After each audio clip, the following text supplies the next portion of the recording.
41 साल के बाद किसी भारतीय प्रधानमंत्री ने ऑस्ट्रिया का दौरा किया है। लोकतंत्र और रूल ऑफ लॉ जैसे मूल्यों में साझा विश्वास हमारे संबंधों की मजबूत नींव है। हमने निर्णय लिया है कि संबंधों को स्ट्रैटेजिक दिशा प्रदान की जाएगी। आने वाले दशक के लिए सहयोग का खाका तैयार किया गया है। Your excellency chancellor Karl Nehammer, दोनों देशों के डेलीगेट्स, मीडिया के साथियों, नमस्कार। सबसे पहले मैं गर्मजोशी भरे स्वागत और आतिथ्य सत्कार के लिए चांसलर नेहमर का आभार प्रकट करता हूं। मुझे खुशी है कि मेरे तीसरे कार्यकाल की शुरुआत में ही ऑस्ट्रिया आने का अवसर मिला। मेरी यह यात्रा ऐतिहासिक भी है और विशेष भी है। 41 साल के बाद किसी भारतीय प्रधानमंत्री ने ऑस्ट्रिया का दौरा किया है। ये भी सुखद संयोग है कि ये यात्रा उस समय हो रही है जब हमारे आपसी संबंधों के 75 साल पूरे हुए हैं। फ्रेंड्स, लोकतंत्र और रूल ऑफ लॉ जैसे मूल्यों में साझा विश्वास हमारे संबंधों की मजबूत नींव है। आपसी विश्वास और शेयर्ड इंटरेस्ट से हमारे रिश्तों को बल मिलता है।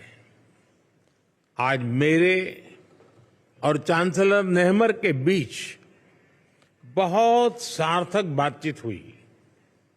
हमने आपसी सहयोग को और मजबूत करने के लिए नई संभावनाओं की पहचान की है। हमने निर्णय लिया है कि संबंधों को स्ट्रैटेजिक दिशा प्रदान की जाएगी। आने वाले दशक के लिए सहयोग का खाका तैयार किया गया है। यह केवल आर्थिक सहयोग और निवेश तक सीमित नहीं है। इंफ्रास्ट्रक्चर विकास, innovation, renewable energy, hydrogen, water and waste management, artificial intelligence, quantum जैसे क्षेत्रों में एक दूसरे के सामर्थ्य को जोड़ने का काम किया जाएगा। दोनों देशों की युवा शक्ति और आइडियाज को कनेक्ट करने के लिए स्टार्टअप ब्रिज को गति दी जाएगी। मोबिलिटी और माइग्रेशन पार्टनरशिप पर पहले से समझौता हुआ है। यह लीगल माइग्रेशन और स्किल्ड वर्कफोर्स की मूवमेंट में सहयोग देगा। सांस्कृतिक और शैक्षणिक संस्थाओं के बीच आदान प्रदान को बढ़ावा दिया जाएगा। फ्रेंड्स, ये हॉल जहां हम खड़े हैं बहुत ही ऐतिहासिक है। 19वीं सदी में यहां ऐतिहासिक वियना कांग्रेस होस्ट की गई थी। उस कॉन्फ्रेंस ने यूरोप में शांति और स्थिरता को दिशा प्रदान की थी। मैंने और चांसलर नेहमर ने विश्व में चल रहे विवादों, चाहे यूक्रेन में संघर्ष हो या पश्चिम एशिया की स्थिति, सभी पर विस्तार में बात की है। मैंने पहले भी कहा है कि यह युद्ध का समय नहीं है। समस्याओं का समाधान रणभूमि में नहीं हो सकता। कहीं भी हो, मासूम लोगों की जान की हानि स्वीकार्य नहीं है।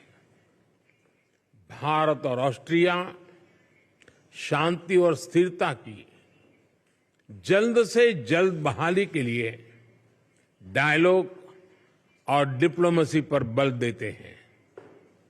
इसके लिए हम दोनों मिलकर हर संभव सहयोग देने के लिए तैयार हैं।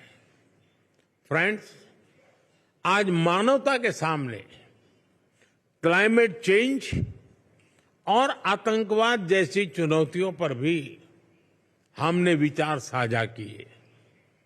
क्लाइमेट के विषय में अंतर्राष्ट्रीय solar alliance, coalition for disaster resilient infrastructure, biofuel alliance जैसी हमारी पहलों से जुड़ने के लिए हम ऑस्ट्रेलिया को आमंत्रित करते हैं। हम दोनों आतंकवाद की कठोर निंदा करते हैं। हम सहमत हैं कि ये किसी भी रूप में स्वीकार्य नहीं है। इसको किसी तरह भी जस्टिफाई नहीं किया जा सकता। हम संयुक्त राष्ट्र संघ और अन्य अंतर्राष्ट्रीय संस्थाओं में रिफॉर्म के लिए सहमत हैं ताकि उन्हें समकालीन और इफेक्टिव बनाया जाए।